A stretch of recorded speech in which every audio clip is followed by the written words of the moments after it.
HSC পরীক্ষায় ভালো করতে হলে আমি সবচেয়ে ইম্পর্টেন্ট জিনিস যেটাকে মনে করি সেটা হলো রিভিশন।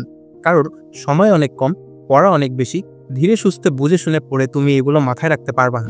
দুঃখজনক হলো এটাই সত্যি যে এখানে গরুর মতো করে সারাদিন যে পড়তে থাকে, একই জিনিস বারবার বলে বলে বিদ্যা গিলতে থাকে, এমন করে তারই success chance high. Harsh reality হচ্ছে ঠিকমতো রিভিশন না করার চেয়ে বারবার রিভিশন না করাটা এখানে বেশি হার্মফুল। তুমি অনলাইনে বা অফলাইনে স্যারের ক্লাসে গিয়ে ফিজিক্সের ব্ল্যাক হোলের ফিল দিতে থাকলে বা হৃৎপিণ্ড ক্ষয় প্রকোষ্ঠ সারাদিন চিত্র এঁকে এঁকে সেটা বোঝার ট্রাই করতে থাকলে তুমি মেইন এক্সামে গিয়ে কখনো ভালো করতে পারবা না। এখন প্রশ্ন হলো, এই রিভিশনটার কথা যে আমি বলতেছি, তুমি রিভিশনটা করবা কীভাবে? তো ফার্স্ট অফ অল রিভিশন ম্যাটেরিয়ালটা ফিক্সড করতে হবে। রিভিশন ম্যাটেরিয়াল যদি আমি বলি, বাংলা ইংলিশের রিভিশন ম্যাটেরিয়াল হিসেবে অনলি টেক্সট বুকটাই এনাফ। আহামরি সময় লাগে না বাংলা ইংলিশের রিভিশন শেষ করতে, but only for first paper. Second পেপারের ক্ষেত্রে যদি তুমি টেক্সট বুকের কথা বলো, তাহলে টেক্সট বুক ফিনিশ করার টাইম কি তোমার হাতে আছে?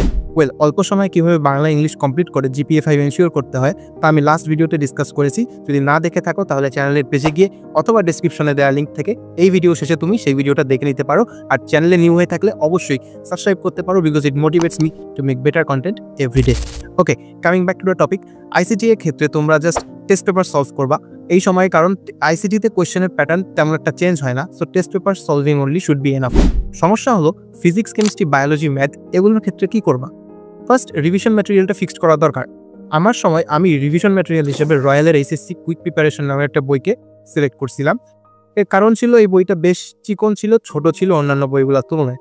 বাট অনলি এটাই কি এনাফ? উত্তর হচ্ছে না। ফিজিক্স আর কেমিস্ট্রির ক্ষেত্রে তুমি বই খুলবা, সেখানে উদাহরণে যেটা তুমি এক্সেপশন ম্যাথ দেখবা মার্ক করে রাখবা, জাস্ট ওই এক্সেপশনগুলো বই থেকে রিডিং দিবা।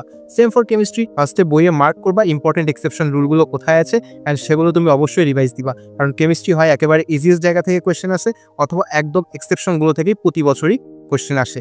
সো যেই এক্সেপশনগুলো কোনো বছর পরীক্ষায় আসেনি সেগুলো এই বছরের জন্য হাইলি ইম্পর্টেন্ট, সেগুলো অবশ্যই পড়তে হবে।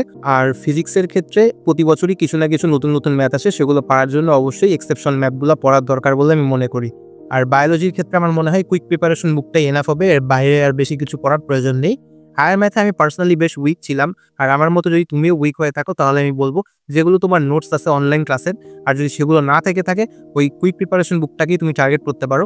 সবগুলো চ্যাপ্টার না, যতক্ষণই অ্যান্সার করলে তোমার এ গ্রেড এনশিওর হবে, জাস্ট অতটুকুতেই তুমি ফোকাস করবা। আর এমসিকিউ এর ব্যাপারে যেটা আমি বলবো, তোমার হাতে এখন মনে করো 30 দিন আসছে, আর এই 30 দিনকে তুমি ভালো মতো ডিস্ট্রিবিউট করবা, একটা সেকেন্ডও যেন তোমার ওয়েস্ট না হয়। দেন তুমি প্রতি চ্যাপ্টার বা প্রতি সাবজেক্টের জন্য একদিন সিকিউ আর একদিন এমসিকিউ এ রাখবা। দিনে অ্যাটলিস্ট এখন 12 থেকে 14 ঘন্টা তুমি টেবিলে দিবা। এখন এটা কমপ্লিটলি সাবজেক্টিভ যে তুমি কোন সাবজেক্টের কোন টপিকে কত টাইম দিবা, এমসিকিউ এ বেশি দিবা নাকি সিকিউ এ তুমি বেশি দিবা। জাস্ট এতটুকুই এনশিওর করো যেন এনিহাউ তোমার এক্সামের আগে 2 বার এসব রিভিশন শেষ হয়ে যায়। একটা ফিক্সড আর একটা হার্ড রুটিন বানাও, অ্যান্ড সেটাকে তুমি ফলো করতে থাকো। আমি নিজেও এটাই করছিলাম, অনেক হার্ড একটা রুটিন ছিল আমার, ট্রাস্ট মি, অ্যান্ড সেটা কমপ্লিট করা বেস্ট চ্যালেঞ্জিং ছিল। বাট সত্যি কথা বলতে গেলে এইটাই অন্যতম রিজন ছিল আমার এইচএসসিতে ভালো মার্কস ক্যারি করার। এই ভিডিওটা যদি তোমার এখন হেল্পফুল মনে হয়ে থাকে দেন এটা ফ্রেন্ডের কাছেও শেয়ার করে দিতে পারো, আর লাইক করে রাখতে পারো। চ্যানেলে নতুন হয়ে থাকলে সাবস্ক্রাইব করে রাখো, কারণ এইরকম ভিডিও চ্যানেলে আগামীতেও আসতে থাকবে। So see you soon.